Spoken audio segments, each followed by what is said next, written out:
I don't know, but I'm starting the stream. Okay. That was me talking to my husband, guys. Hello. Giving you guys a minute to get through the commercial. And then we're gonna do the song. Hooray. But let me tweet the link. Linky link link. Alright, people should be getting the direct link now. Why would I be doing this? It's the same blinking link. It's a hello, Yosei. Alright, people are here. So, we're gonna do it. It's Friday, Feedback Friday, the feedbackiest day of the week. Ha! Hello! It's the Feedback Friday Trash Heap Edition. How's that? But before I get into that topic, I'd like to should I tweet the link, or just if people know you're cool, if otherwise screw it. Whoops, sorry, I'm picking up my ice pack. If people are wondering, I have smashed the snot out of my leg. I wonder if I can show you guys. I fell off a step ladder doing some painting, and it's I don't know if you can see it. It's all here. It's not really coming up on the webcam, but it's all in here. You can probably just see a bit of the there's my leg. Oh, you can't see it. I'll take a picture of it for you guys, but it's blue and purple and yellow and brown and all that good stuff. Oh, my camera's not focusing. It's like, ginger leg. No, make it stop. Too painful. And if you're wondering what's going on with my face, it is Ipsy bag time. So I've been experimenting. And the lipstick's okay. I like it better than the brown stuff they normally send me. That was one of these girl moments. Is I hated pink when I was a kid, but pink actually looks really good as a cosmetics color for me. The black eyeshadow base I am not loving as much. They sent me a black shadow base and a brown eyeliner pencil, so you really can't use them together. Oh, for people who don't know, yeah, this is my second Red Bull today. But for people who don't know what Ipsy is like a subscription cosmetics sample stuff. I'm always on the lookout for interesting new cosmetic stuff because I'm allergic to everything, and because of the cosplay stuff and, you know, camera and things like that. It's basically like $10-ish enough a month. And they send you 5, sometimes 6 products to try, and then you rate them and you get points and you can order stuff. But it's really useful for people like me who like to experiment with stuff, you know, and are sort of more advanced than the average bear. And so that's what Ipsy is. And I should probably post, yeah, it's like Birchbox. It's exactly like Birchbox. Although, like, Ipsy, there's a convention coming up in town, and I'm actually thinking about going, because part of the suck thing about Ipsy is sometimes you'll find a product that you really, really like, but it's not available retail in Canada, so you have to order it and pay these exorbitant, not shipping fees, but, like, customs. I'll post it wherever you want, or on. Some people will freak, but that's fine. Was Elvira an inspiration for your Beelzebub character? I bet she kicks herself that she never thought of. You know what? It was probably the sort of, the super, you know, enunciated, wide-eyed thing. There was probably some Elvira in the back of my mind. I love Elvira. What's her name? Cassandra Peterson, my husband says. She's a very nice lady too, and she still looks great for her age. So definitely, like, Elvira is cool. Probably in the back of my mind. I have Red Bull, but I have some comments I want to read I save them on my phone because I was so happy. I love it when I do like a Momo Monday or something like that, and people add to the conversation instead of just all jumping on me for something. They add to it, and they're like, here's my thoughts and additional, or here's something you may not have thought of.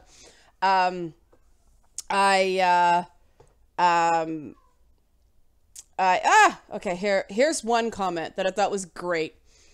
But the Tomb Raider game question, hang on. Depends on what you want from a Tomb Raider game.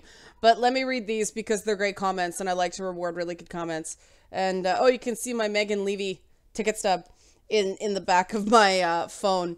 I do that so when I go to the bathroom, I don't lose it. Megan Levy was a pretty good movie. I liked it.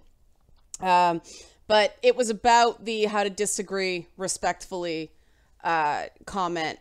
Here's the comment. So we talked about how to disagree respectfully. I did the W5H of it, and this is what someone said.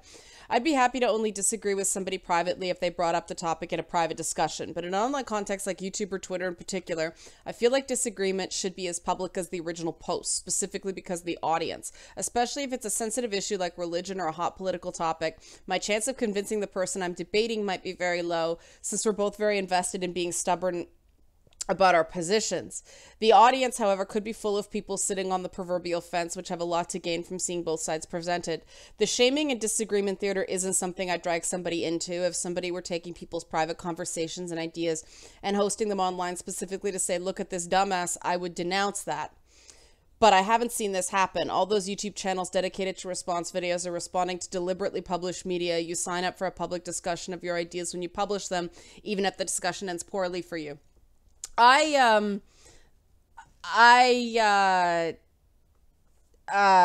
agree. Yes, overall. I would like to see the quality of response video improve. It would be great if there were more of them in the that dealt with the specifics, because I've done them. Right? I don't want to be hypocritical here. I have done response videos. And as long as you stay to the person's points and don't attack them personally, seems to be theme for the stream, if I'm correct about what's coming. But I think they're great. I agree with what this commenter said, and I realized I wasn't really...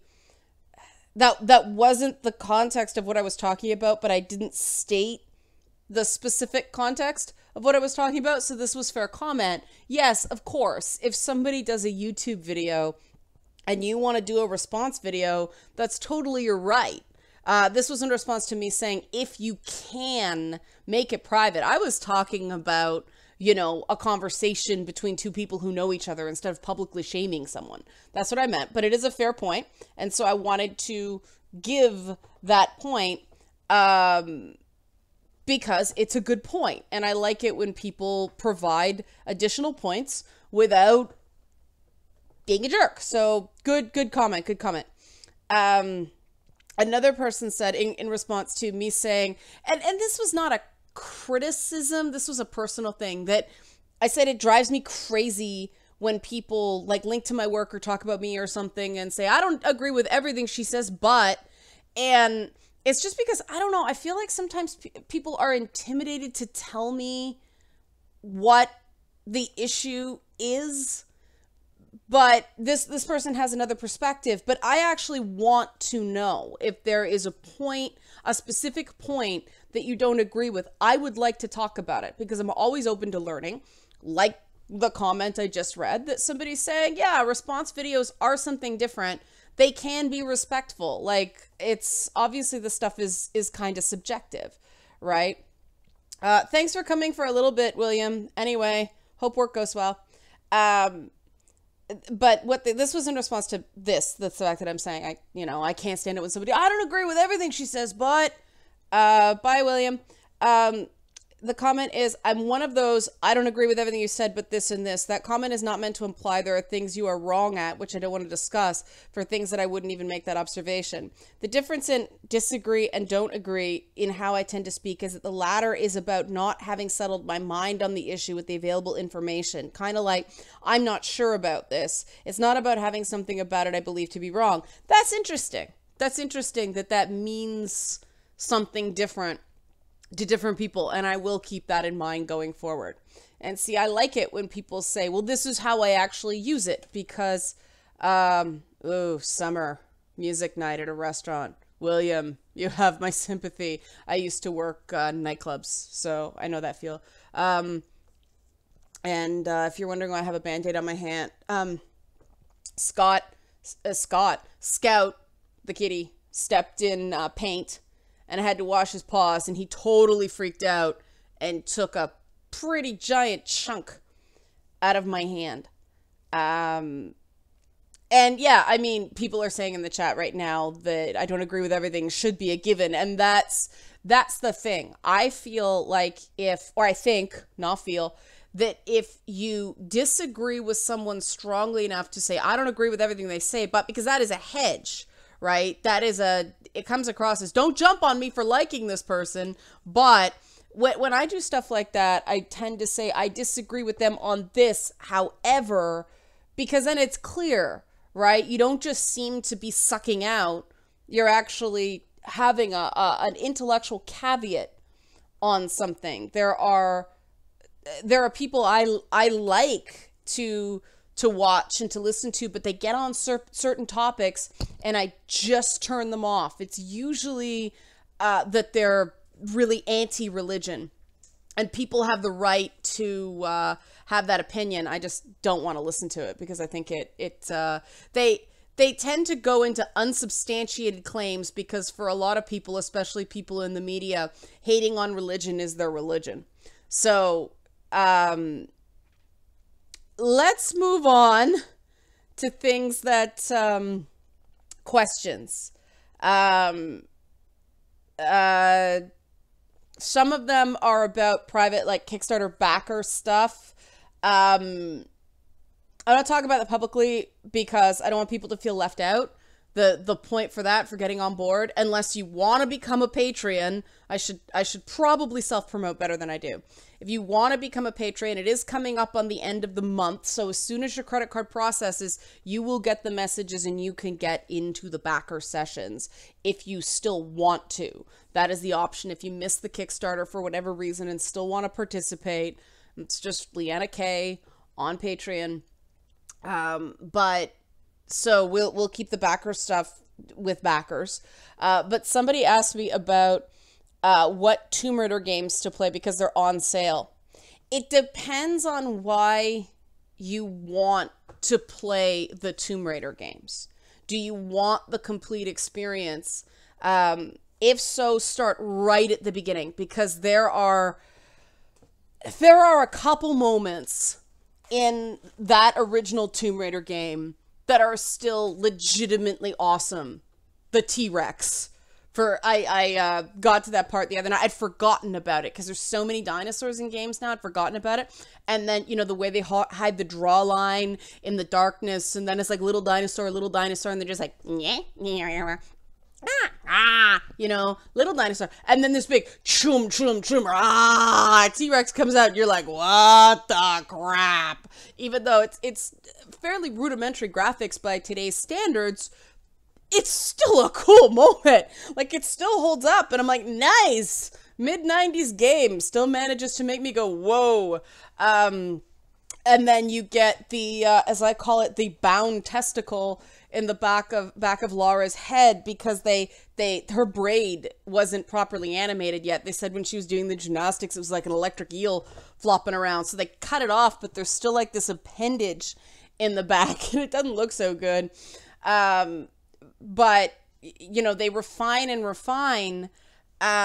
So starting with the Crystal Dynamics games, that Legend Anniversary Underworld, they're far more playable by modern standards. The controls not the controls, the like movement radius and stuff like that in those early games can get a bit frustrating. Also, if you don't have a number pad, I didn't find modern controllers worked really well. And I remember playing that game on a PlayStation controller, so I don't know what's different about them, but the keyboard is working a lot better for me. But it's interesting because a backer was adamant, and he's right. I've refined sort of the concept a little bit. There aren't two Lara Crofts. There's three Lara Crofts. There's the core Lara Croft, the Crystal Dynamics Lara Croft, and the Square Enix Lara Croft, which is still Crystal Dynamics, but under, different management. And they are different. The backstory, and this backer was kind enough to send me the text of the old manuals. They actually changed the backstory. In the original games, Lara was disowned by her family. In the first game, anyway, she was disowned by her family for her sort of rebellious ways and all that stuff. And she was the lone survivor of a plane crash.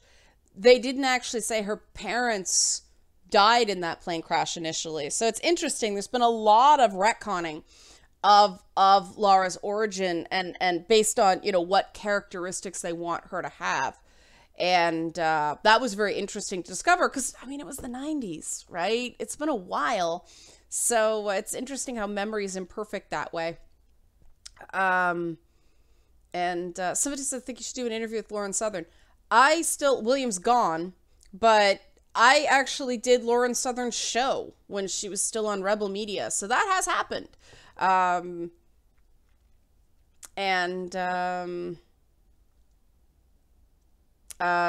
just going through comments now. Give me a sec because I'm behind because I had to go back to answer that question. But that's the thing. If you want really cool puzzles and kind of playable stuff, start with the Crystal Dynamics games. But if you want sort of the history of the character and sort of video game history and you're okay with gameplay that feels really clunky by modern standards, then start at the beginning.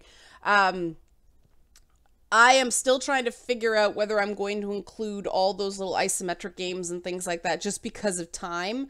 There's just so much in the catalog.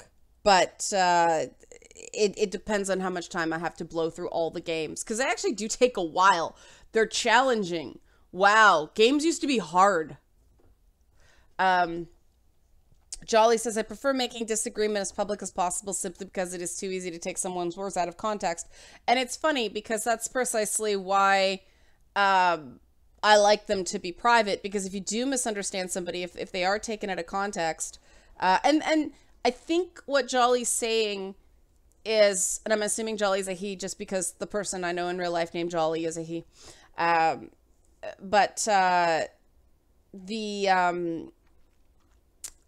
It depends. I think with a stranger, I see your point. They can screen cap things, and that's happened to me. I'm talking people you know, right? People you know who you can have a private conversation with. That's what I mean. It's not an easy topic.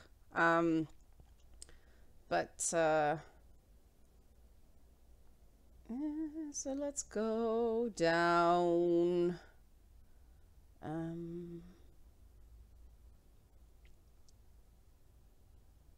Wuthering Heights.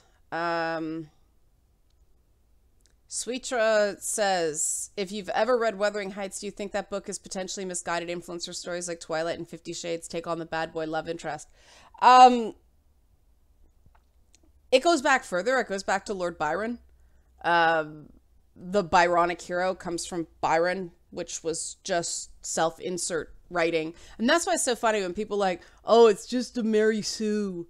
That word has taken on different meaning to be like this super perfected character, but you could claim that instead of a self-insert, but you could claim that a lot of Hemingway's writing is that, and a lot, and Wuthering Heights, and Byron was constantly writing about himself. The guy was a narcissist, so it's interesting the way it's treated differently by modern standards than it kind of was back then. It wasn't seen as peculiar back then.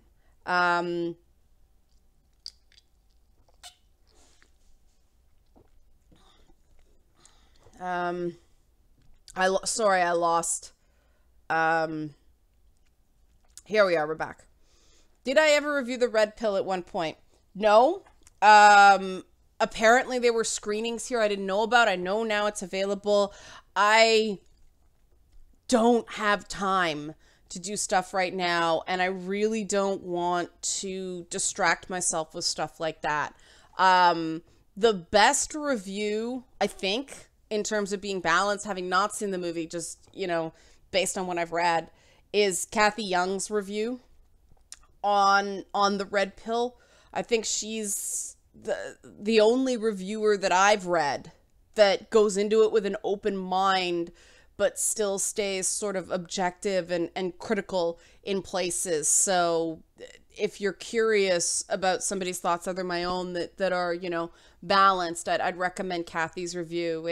It made me realize that I have to be in the right headspace to watch it. I want to give it a fair chance. I don't want to go into it when,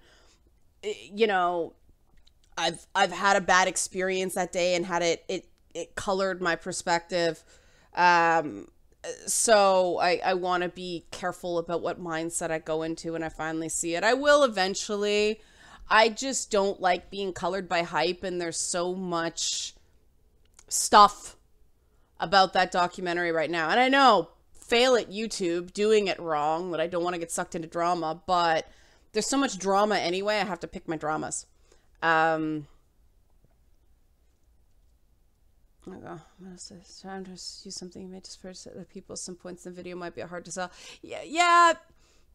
Audiences are true. For example, in your FemFreak essay, it might be hard sell to tell some people that Kratos is objectified. It shouldn't be a hard sell, but people have biases. One of the things I'm working on with the Lara Croft episode is that in those early games, and you could say this about the first God of War as well, it's difficult to argue. It's complex arguing objectification in a video game, especially in those rudimentary graphics, because there was an element of personification and anthropomorphism going on there. And I know this is really heady, but how do you say you're reducing a person to an object when the goal of a video game was to make an object into a person? Like, a huge part of those games is knowing it's not real. And you get this conflict of theories in the design challenge in video games before we had graphics that actually, were motion capture. I claim it's different when it's actually a person they're just recording. But, back then, the design challenge was personification. And you can't make an object take on human characteristics and then reduce a person to an object at the same time. Like, it's wild. It's exciting, the complexity, but that's what I'm kind of slogging through right now. Very, very interesting, but wow. what an intellectual and analytical challenge. Like, it's that deep already. So that's very exciting. But I mean, it's undeniable that Kratos is objectified. He's sexually objectified. If you actually listen to the audio, because you don't actually see sex in those games, but you don't hear much from him. You hear the women enjoying it. You know how they think and feel about it, but you hear very little from him. He's just an object of their gratification, and then he's like a tool of the gods and a tool of the player. Kratos is an example of a deliberately objectified character. So, that's going to come up in what's healthy sexuality and what's sexually objectifying, and somehow it can be useful.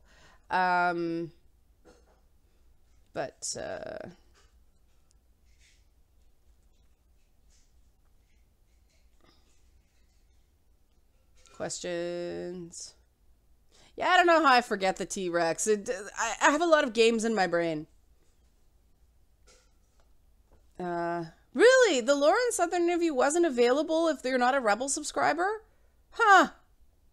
They said it was going to be 2 weeks and then readily available. Interesting. Huh. All right. Good to know.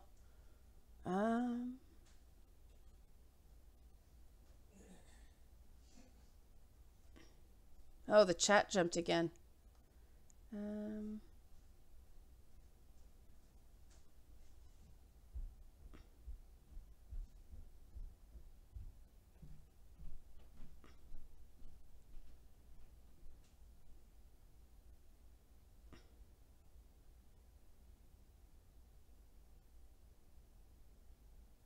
Oh, here we are. Okay. Back on. Have I ever noticed the way that the societal models proposed by extreme culture warriors sound like fetishes, whether it's the breathe? Yeah, there's...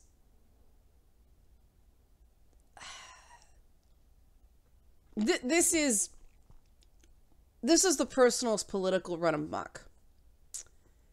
And I don't want to tease you guys on drama. Maybe this is a good way to segue into it. I'm trying to get to your questions before we talk about the elephant in the room. Or the human garbage pile in the room. Trash heap. Down in Fraggle Rock. But I think that, you know, the idea of the personal is political during second wave feminism and during the 60s and 70s, it's been taken farther away than, you know, what it was intended. And a lot of people treat philosophical theories as scientific fact, and you get into trouble doing that. The thing about the personal is political is it was meant to embody things like, people would say things like domestic abuse was a private matter, a personal matter, not something to be discussed in public. And so, you know, at the time, you could hear the neighbor beating the crap out of his wife and nobody called the cops because that was a private matter. And so the personal is political was intended to bring that out of the shadows. Now, this has become, and the fault lines in intersectional theory. You know, I remember at a colloquium I was at asking this queer theorist. I was the only person there talking about video games, which was interesting. Everything else was literary. And my talk, to give you a sense of how kind of inside baseball this colloquium was. Come on, camera, focus. There we go. My topic was digital romanticism and modern social commentary. I was showing how video games, because it was a literature conference, right? And I was trying to build some bridges. I showed how romantic period, big R romantic, literary and art traditions allowed video games to explore social commentary, social concepts through big emotional experiences. That was the idea of the romantic movement was, you know, with this imagery and sweeping prose and all this stuff, the whole experience was just supposed to wash over you and you have this huge emotional response and then you think about it later. And God of War was one of the examples I used. I dealt with the kind of the tension in the Witcher games because they try to do realism or rationalism and nihilism and romanticism at the same time. You know, medievalism and romanticism are kind of joined at the hip. And of course, that ended up on the internet and it was split up and into chunks and people just took it out of context and freaked out on me because that's what people want to do. Because it was too inside. It should never have been released. I'm more careful accordingly now. When something's a very specific topic like that, I don't like it becoming public because context is lost. But so this one person was speaking about a queer reading of, I forget what it was. And during the question period, I asked, how do you separate your own personal opinions from your professional thoughts in an intersectional approach?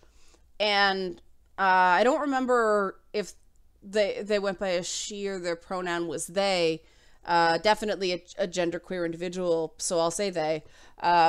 They said, I don't.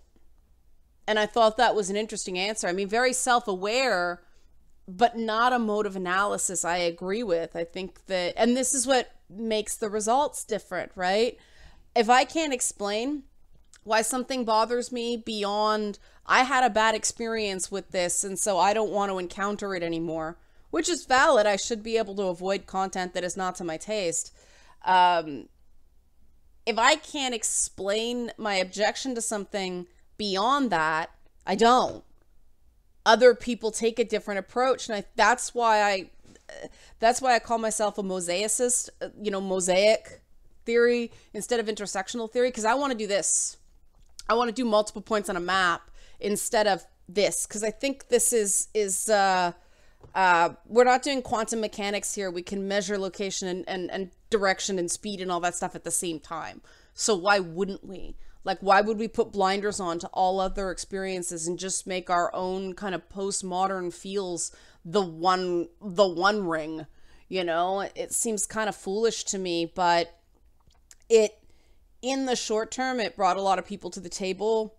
There are cracks in it, though. Like, if it worked as well as, the well-meaning people that kind of brought this into the prominent approach in the 90s had expected it, people wouldn't be so damn angry and ineffective right now. So that was a very long way of answering that question. The question was, do you think we're dealing with folks who had trouble separating their politics from their kinks? I think they've politicized their kinks. And you shouldn't. Kinks are, if you think about your kinks too hard, they stop being fun. And fun's important. But let's see. Oh,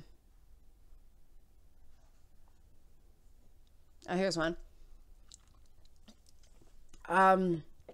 Do I believe when it comes to gaming content, sexism is more often than not personal preference? I'll say my personal opinion because the show has nothing to do with my personal opinion. It's a variety of opinions. I think a lot of the time personal preference is labeled sexism. I think I can't say for certain whether more often than not it is personal preference, because there is some stuff that is just these people have to figure out where they're going wrong. And don't forget, we're still figuring out how to make games. It's a fairly new art form. We don't even have proper terms. I mean, that's one of the things I'm working on, right? Like, I just explained this issue of like persona objectification, right? Like, oh God, I just made up a portmanteau. Ugh, that you have personification and objectification at the same time. It is an abstract that looks like a person that sometimes gets treated like an object. Heavy stuff. And so when we talk about whether something is sexist, that's a real, you have to look at not just the appearance of a character and what it means to our culture. It needs to be examined almost with sort of a digital anthropology lens, with sort of a digitally relativistic approach, cultural relativism. What does that costume mean in that game culture as well as in our culture? It's an odd separation. And I think analysts don't do that enough. If it's a real world thing, if it's a real world setting, if the game's in like Chicago or something like that, that's a lot easier, that it collapses and you're fine. But if you're, in Hyrule, for instance, do we know what the Gerudo think about something? It can be very different culture to culture. I mean, the Dragon Age games used to be great for that. They've gotten weird since. What is this culture's idea of identity? What is this culture's idea of self? It can be very different depending on the society. So, I think that I I can't quantify whether sexism is more often than not personal preference. I think what kind of came up in the feedback session, I'll share you guys a little bit, but there was a very strong case made for the idea that it is about taste as opposed to morality, and that's a slightly different thing than dismissing sexism as just personal preference. The idea is if you include sexist content, you risk alienating your audience as opposed to it being a moral transgression. So I hope that answers your question in a sort of way.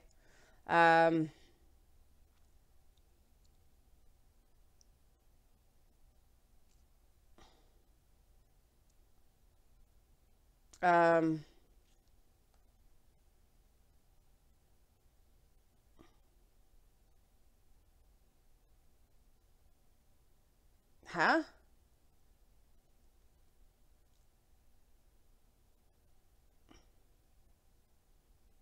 Oh, anything in particular I'd recommend to pick up from our Lord and Savior Gabe in the summer sale?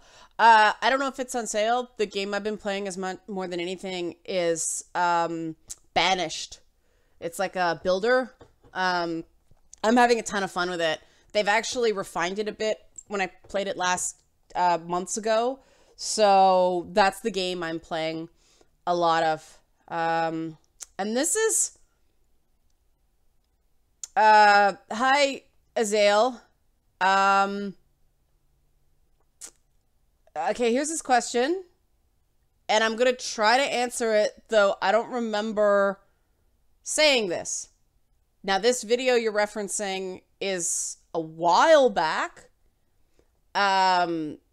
The question is, how do I justify claiming that men's rights issues are purely psychological, as I did in your message to anti-feminist video? How is preferred female custody done by feminists psychological?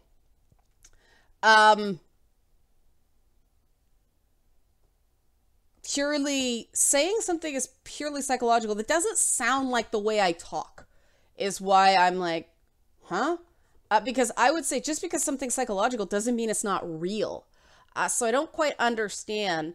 I'm at a bit of a disadvantage with the custody issue because I live in a province that doesn't have guaranteed custody to the mother. There are certain states in the US, I know it's a patchwork, it's different province by province and state by state custody laws. I live in a province where it's just status quo. The courts are advocates for the children, not either parent. And so I am obviously most familiar with the system in the province in which I live. And there are some videos that completely misrepresent the family court system in province of Ontario. They just do. And I'm talking as somebody who was subjected to it as a kid, and then again as an adult, seeing both men and women fight through the system. The biggest problem with custody is you're dealing with a situation where two parents cannot get along. And often parents cannot accept that they can't get along, and they want the courts to do things that they're not intended to do. Now, here, and this is a hard thing for people to get their heads around when they're in the middle of the system, it's a concept called status quo. And so it's based on, like, if dad stayed home with the kid, then it's status quo. Dad gets, I mean, most of the time it's just shared custody. Then there's where the kids live. Custody means something different. It's who makes the important decisions on behalf of the kid. And a lot of the times that's joint. So both parents kind of have to agree. In really, really adversarial situations, it will be rewarded to one parent or another because they can't get along. But most of the time, it will be shared custody, but then, you know, the primary residence, the custodial parent, will be based on status quo. And in the vast majority of cases, It's changing now. More dads are staying home with their kids. But in the vast majority of cases, the mom spent more time with the kids, and so courts rule that way. The other thing is there's a status quo thing in terms of who leaves. And this is something I think, again, it's not a right, it's a consciousness thing, it's an awareness thing, where if you leave the house, if you leave the family dwelling, that can disadvantage you in a custody case, which sucks because the law is forcing kids to be in a place where mom and dad can't stand each other because they don't want to lose primary access to their kids. It's not a perfect system.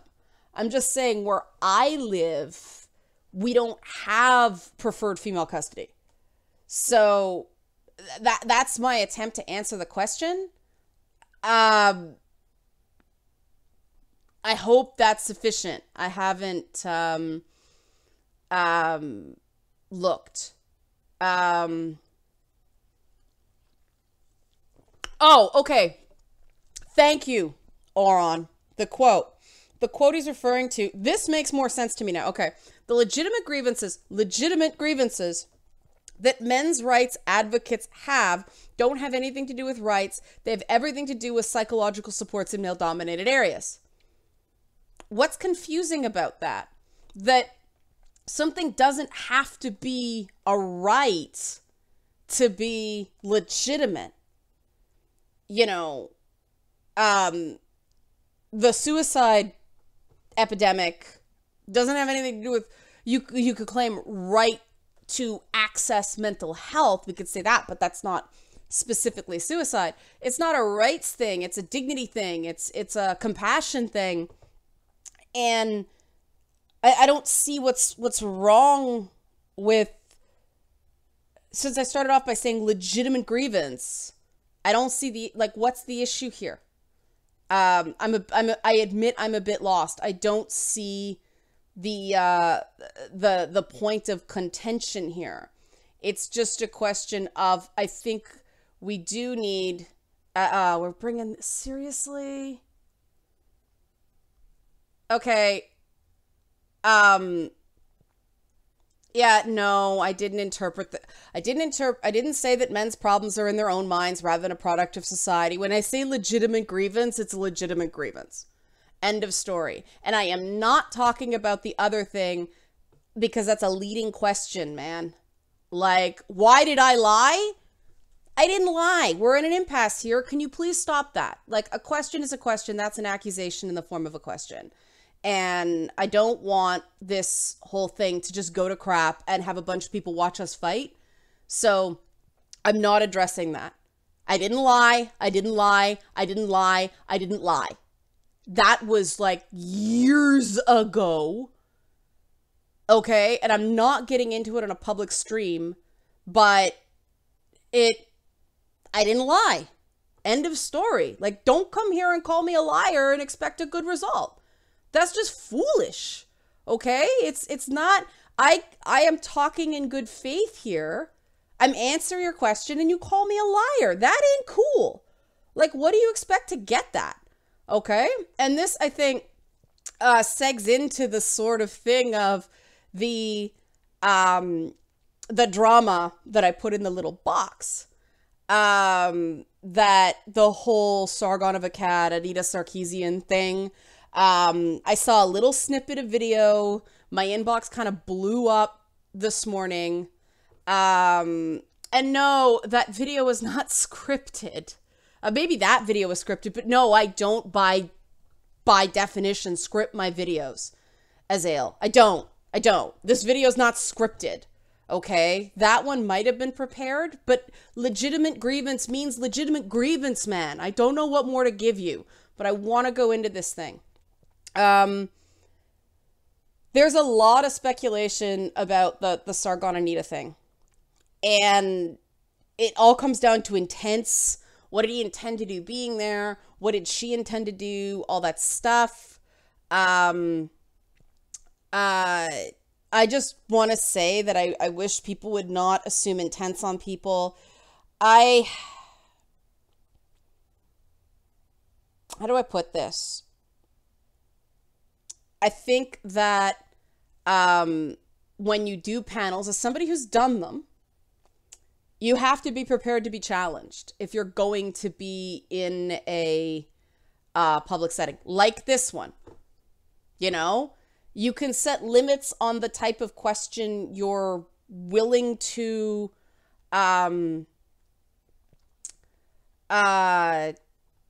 you're willing to accept. You know, you take the question. It's fair to say, like I did on this stream, like, look, I'll answer your questions. I won't just sit here and be a punching bag for your accusations. That's okay. You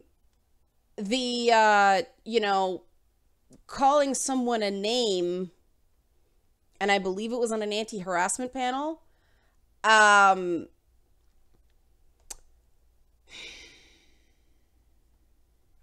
see, I don't see insults as harassment. I think that, it's what happens next. I don't think, and yes, it does throw you off when somebody who you know is just going to trash you afterwards is in your panel. I've been in those situations. What I normally do is you see them, you engage, hello, how are you? You know, looking forward to the video where you just hate my guts. You know, that sort of thing. Move on. To call him that. And when you're on a stage, just like I'm aware here, there is a power difference. When you're on the stage, you're obviously of greater authority than someone sitting in the audience. It probably would have been in better taste had he just not attended. But do we expect that of certain individuals? The Knave, thank you. Heckler is the right word. The question is, what, and someone said that, you know, Sargon being there was kind of aggressive and everything like that, but that's consistent with his persona. And I've talked about this before, that the way you get into trouble on YouTube is violating your brand. It's true of the media at all. Don't violate your brand. And so he didn't violate his brand by being a provocateur. And yes, by going into that audience and sitting there near the front, that is a provocative action. I won't say aggressive, I will say provocative, because it wasn't aggressive. He didn't say anything, he didn't interrupt the panel, nothing like that. It was provocative, okay? But you choose how to respond to those provocations. Now, and I took some crap for saying this. I think Anita is suffering from a certain amount of, she seems terrified. I mean, she just seems to be really uncomfortable and really improper. Improper, why did I say that? Just out of sorts in public appearances. Perhaps she just has stage fright, whatever. But she's clearly very nervous. And I think that some of her reaction was nerves. I also think she is not getting appropriate supports from the people around her. I think that she's being shoved out into these forums when she really does need a break. And sometimes it happens because when you're the face, they try to have somebody else come in. People don't want them, they want her. And I mean, let's give her credit. At least she's exposed to the public a bit with this, as opposed to comments being totally shut off. She's not good unscripted, you know, as the Knave just referenced. Anita Sarkeesian's a provocateur in her own right. Yosei said something similar in the chat. Don't want to make it seem like I'm stealing his ideas. She and there isn't the same sort of recognition. Like Sargon owns that he's a provocateur, you know, and so I think there's a double-edged sword to that. There's less hypocrisy in his position, but it also makes him the easy villain because he sort of comes into it as, oh, he said some not nice things and he owns it. I think that Anita has made some pretty out there statements without a lot of, like, what was the comments about why Western men care about women's rights in the Arab world or something like that? Some just out there statement. I think, though, that there's an echo chamber kind of going on. I don't want to condemn either of them. I think it's something that if she was in a place where she actually was being supported instead of, I mean, what didn't something like this happen similar in a Brianna Wu panel a while back? Like, someone else was in there and they were just there filming the panel and it became this big deal. I think that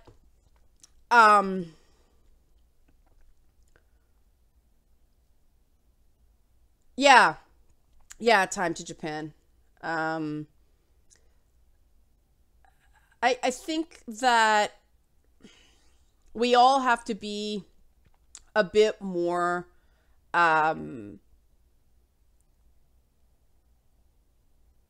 cognizant of consequences to what we say. Like, I don't expect the feminist frequency people to like me. I'm a critic. I don't expect them to do things to try to ruin me or blackball me. I think that's over the line. But I think I'm fine with them not liking me. I mean, I think in their shoes, I probably wouldn't like me either. I have heard certain lines of mine slip into their stuff that could be coincidental, that could be not coincidental. I don't know. So, hey, if I'm having a positive impact, awesome. But I don't expect them to like me. That is an acceptance of consequence. You know,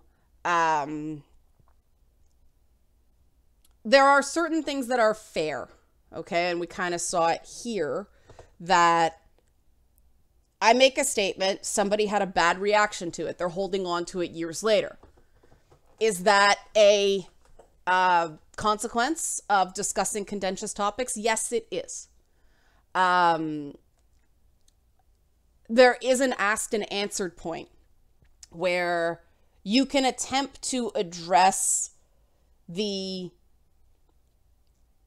points. Sometimes you're just never going to agree. You're never going to get to a point where you can say, okay, we'll compromise. I think, though, that there are certain rules of engagement that we don't have, and it would be wonderful if places like Vidcon could actually have panels, like working groups, about how to create sort of rules of engagement for the internet. I think, and they're just kind of like guidelines. They're like the pirate code. Like, we know some people are going to break them, but just sort of, I mean, I've watched Sargon's content. I've done his, you know, I've done stuff with him in public twice. There are far worse people with the type of politics he has out there. You know, he's not even that, I think he gets misrepresented and misquoted often, over and above the stuff he says that are contentious. But, you know, defending free speech is defending things we don't like, right? And he said a lot of things I don't like, but would I claim he's a piece of garbage because of that? No, I've talked to the guy. I know he's not a piece of garbage. I think he says things in a provocative way. But I think at the end of the day, he's a good person that cares about things enough to put himself out there, knowing these are contentious opinions and knowing that it does cause kerfuffles. It does cause sources of stress. I think Anita's doing what she believes is right. I think Sargon is doing what he believes is right. They have a fundamental difference of opinion about what the right thing is. And the issue is that we frame this stuff in the idea of debate that really isn't debate. This is drama, right? This is asymmetric ideological warfare going on. It seems like VidCon is just one of these places where drama happens because they don't have rules of engagement. And there are YouTubers are opinionated. This is something we're trying to figure out with YouTube, is where the lines are. And with TV, it's easy because we have the SCC and the CRTC, and we have guidelines and we have community standards, and we know what the rules are. On YouTube, the rules are constantly changing. Like social norms, it's global social norms. That doesn't exist. You know, the way people speak to each other in San Francisco is different than the way people speak to each other in Alabama, is different than the way people speak to each other in Toronto, is different than the way people speak to each other in Montreal, is different than the way people speak to each other in London and New York and Chicago and so on. And what's considered rude, this is something that I've had to kind of learn about going down to the US, especially the southern US, is that things that we would consider rude up here in Canada are just the way people talk down there. And I think that's in part what it is. I hope that, you know, me in a perfect world, if you object to someone vehemently, let them do their thing, let them do their panel. Free speech is a thing. The thing is, I can't assume that he went there with bad intentions. I think that's kind of the assumption that people are making here. We can't assume that. We don't know. The big thing here is because it's so huge, now we get the online thing. And this was one of the things I wrote about, the effect of feminist frequency, in that series I did ages ago, that how feminist frequency almost made me quit writing about video games. Feminist frequency's acolytes do harass people. They do. I've been on the receiving end of it. Harassment defined as a pattern of unwanted direct or indirect contact. They try to run people off the internet. They try to shame people into shutting up. This just happens. But I think it gets neglected a lot because people see them as being on the right side. And that's that no bad tactics, just bad targets argument. And I completely disagree with that. You can't claim the moral high ground from the gutter. And I mean, some of the things that that feminist frequency camp has said about me are just not true. And that's part of the reason I'm so firm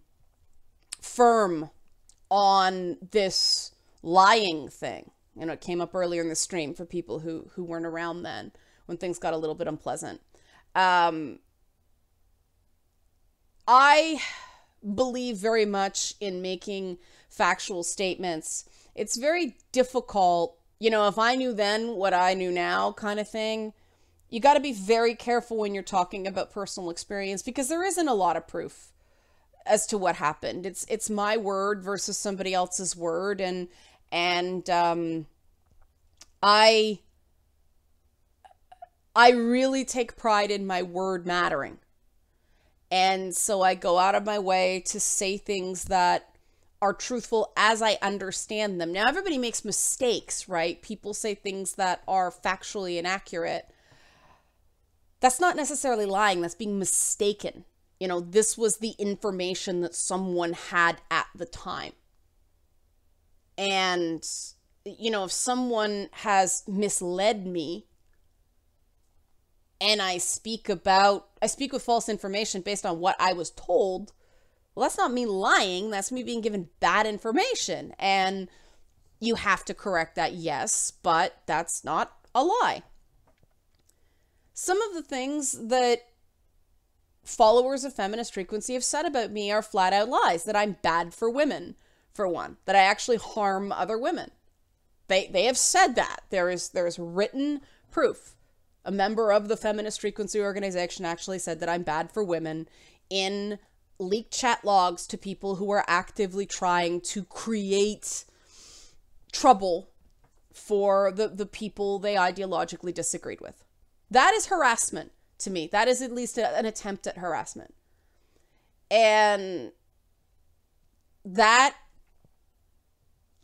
if you can't say that, you know, I'm not big on call that out, but if you can't say like, hey, this happened to me, this is substantiated, this is wrong, well, how can we even figure out what the right thing to do is? I mean, you just can't do that to people. You just can't go out and try to quantify what, Sunbro?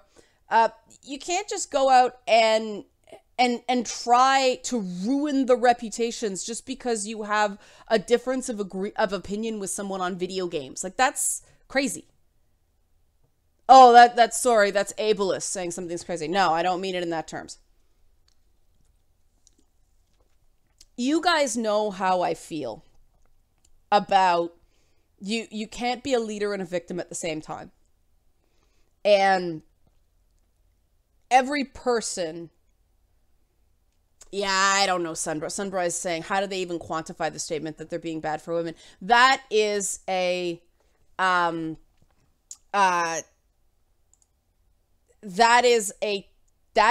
belief. Because I come from, oh no, stream is cacking a little bit. Sorry about that, guys. There is an ideological discrepancy between the form of feminism that I practice, which is primarily about individualism, and figuring out how to create maximum freedoms and maximum equality of opportunity for individuals. And that no woman should be treated like less of an individual because they are a female.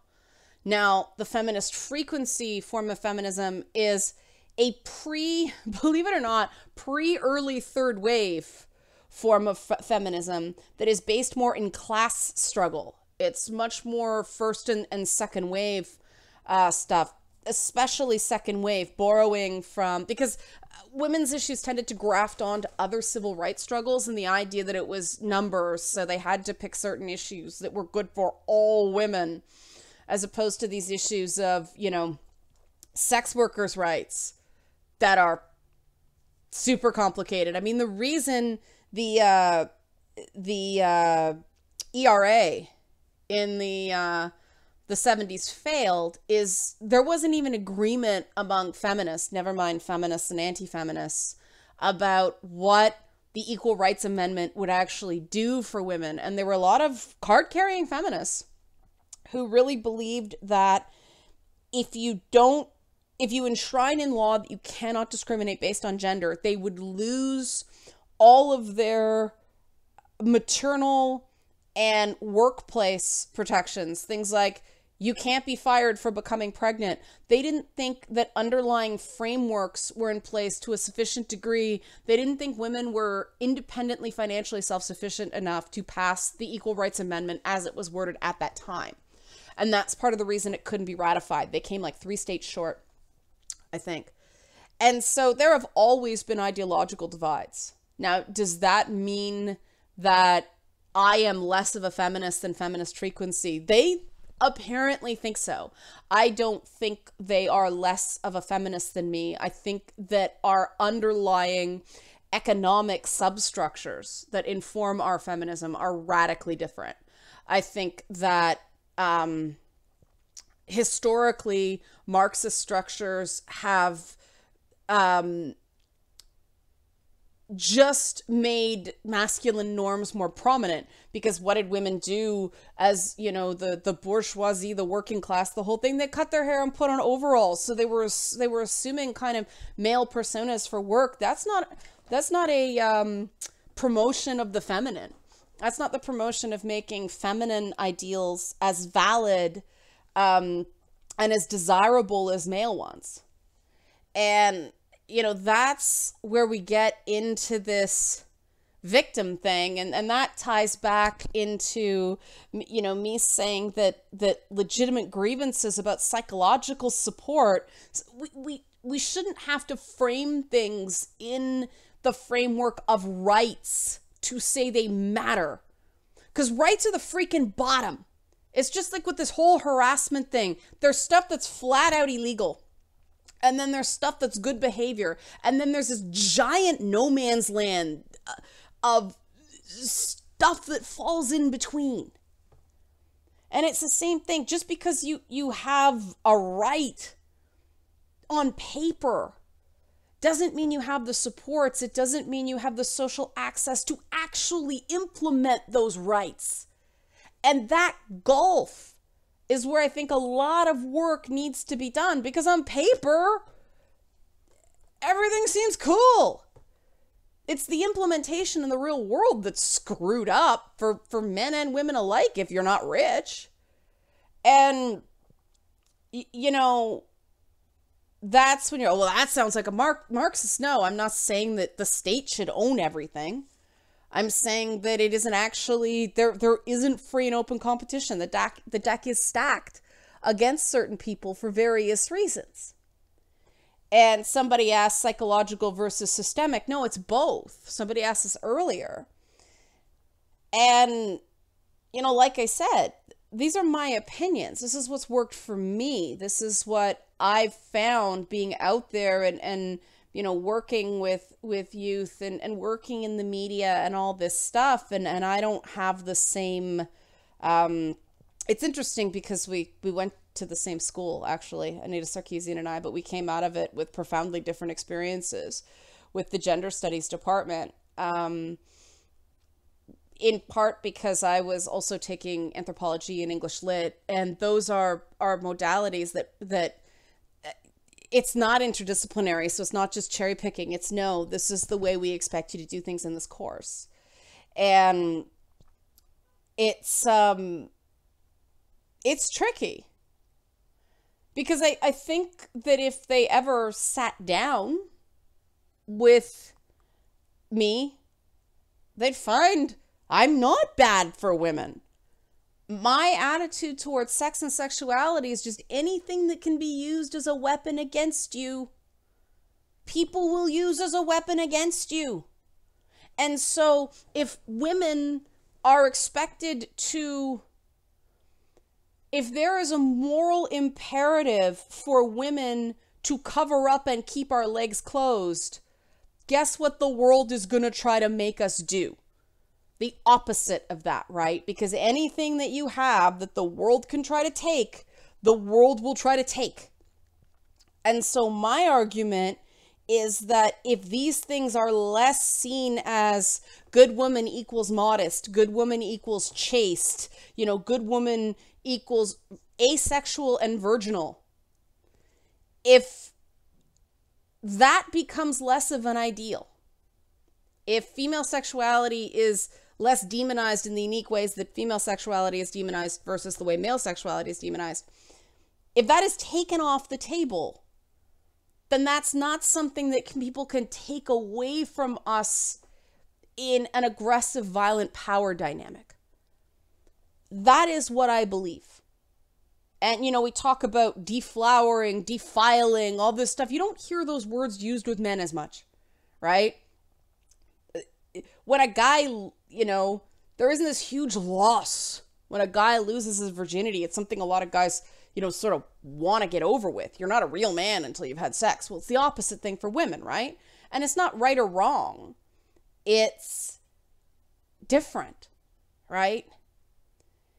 The thing is, if a guy, has sex for the first time, he gains status in that model. It's not true for everyone, but he gains status. If a woman has sex for the first time, well, she's dirty. She's unclean. There's something previously that is desirable about her, and that's linked to these ideas of modesty and chastity and all that stuff. And that's why I think these ideas are counterproductive in the long run. They're not giving women the protections that they intend to. This idea of, be modest and you won't attract that kind of attention. That's just not true. It's not. It's crazy. I can be dressed like this, like frizzy hair and everything like that, and guys will still say something completely inappropriate. The closing of the Hard Rock Cafe, which is where we did the I'd Read live show until it closed, a guy came up to me and just made a filthy comment about cum out of nowhere.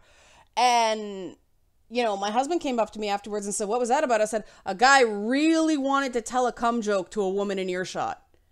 And he was more angry about it than I am. I choose, would I prefer that didn't happen? Sure. But okay, it happened. I choose what I do with that now. And I choose not to make it a thing. This is the psychological thing I'm talking about. I can choose to be psychologically bothered by that, or I can go, well, that's pathetic, and move on. I don't have to feel victimized. I don't have to feel like I was violated. I don't have to feel like some act of aggression was done against me. I chose to see it as pathetic. And that was for me. Okay, that is not internalized misogyny. That is pride in my damn self. That was me deciding that guy was not going to take a piece out of me that night. And that's very important. That is a fundamental disagreement ideologically with what feminist frequency says. Now, we don't know who's right. We have to test our theories and see what's more see what's more effective in the long term. But if we don't test various theories, we're not going to know, right? But this is the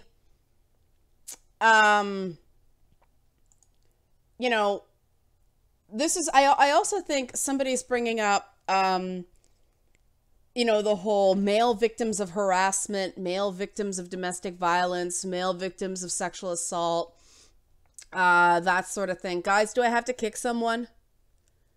I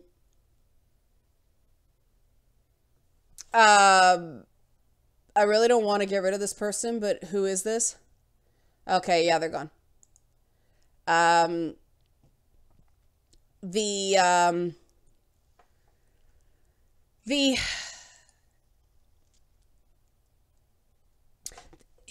this is going to be unpopular for some people, but I think that the feminizing of these issues of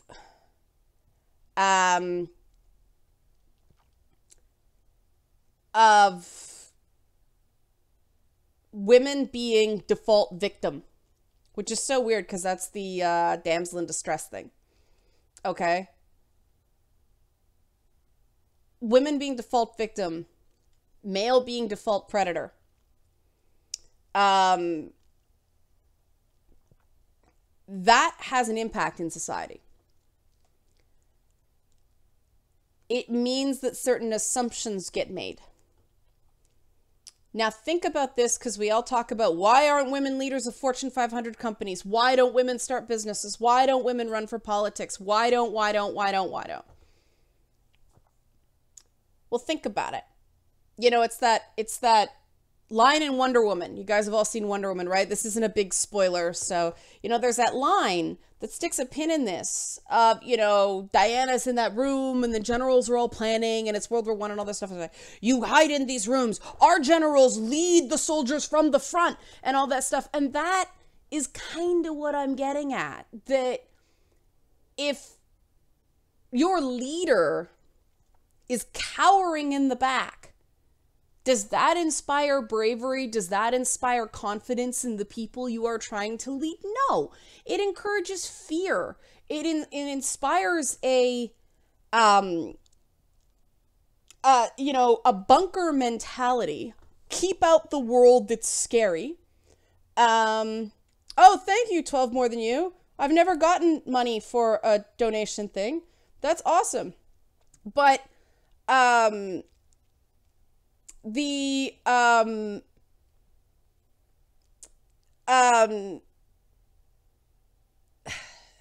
thing is, wow. Okay. Well, we're gonna wrap soon anyway, guys. So, but I guess that's another thing, that the feminist frequency model is the generals in the room, and the soldiers go out and do all the fighting. My model is the Wonder Woman model. Okay, thank you, Harlot. Somebody's gonna isolate that. Thank you, Harlot. Leanna K says call someone a harlot. Oh, people don't even know what that word means anymore. But I'm sort of the Wonder Woman model, where I lead from the front. So I'm not going to expect anybody else to go, you know, we tell our girls to be strong. We tell our girls to be fearless. We tell our, you know, run for office, do this, create content. We don't show. And if we don't show, how are we teaching them how it's done? You know, like, forget listen and believe, do and achieve. Let's stop talking and start doing, right? And so the only way we do that is if someone comes in your panel and tries to make trouble, you deal with it. If someone comes in and tries to troll your chat, you deal with it. You know, you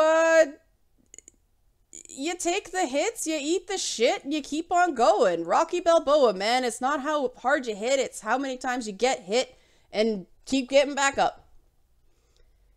And yeah,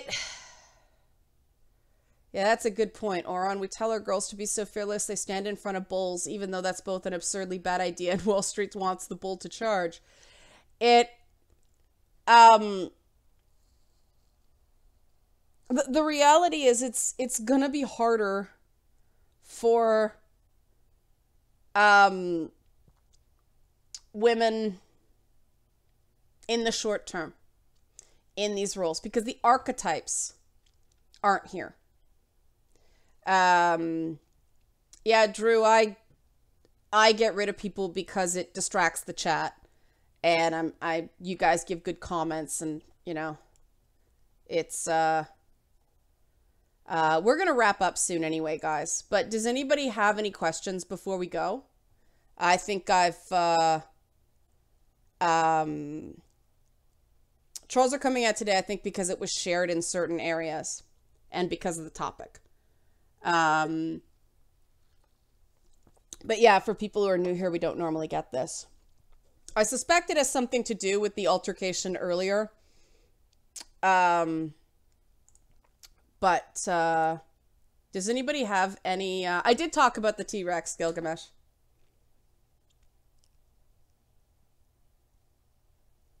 I played Morrowind. I haven't finished Morrowind.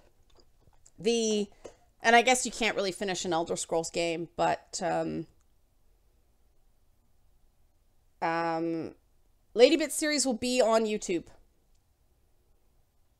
Possibly other places, but right now for sure YouTube.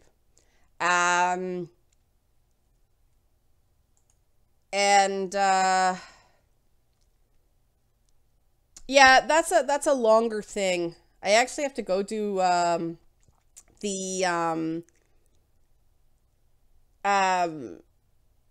have to do the Rich and Red podcast. Yeah, the episodes will be about 30 minutes. That whole thing about Yosei asked about how dressing sexy can be an act of aggression.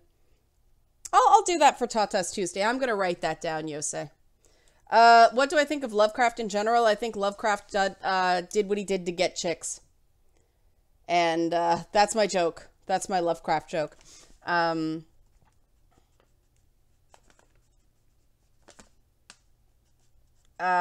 all right. This has been an hour and 20 minutes. Yeah, I did hear about... I don't want to talk about that play thing. What time of year was I expected LadyBits to come out? September-ish. I probably am going to do an episode 0. We've talked about this before, that there are some definitions of terms that are probably necessary. So maybe next week, when we're not getting bombarded by trolls, we'll do a thing about... So think about this. What terms do you think need to be defined for an episode like this? And we'll wrap now. Thanks, everybody. Thanks for joining. These are always fun. And thanks for sticking with it when things got a little bit goofy. I think we know the source of it. There was one thing that was different here, and so we won't be doing that again. Unfortunate, but hey, we can't say we tried, right? All right, yes, may the cabbage farts be with you. And we shall talk again later.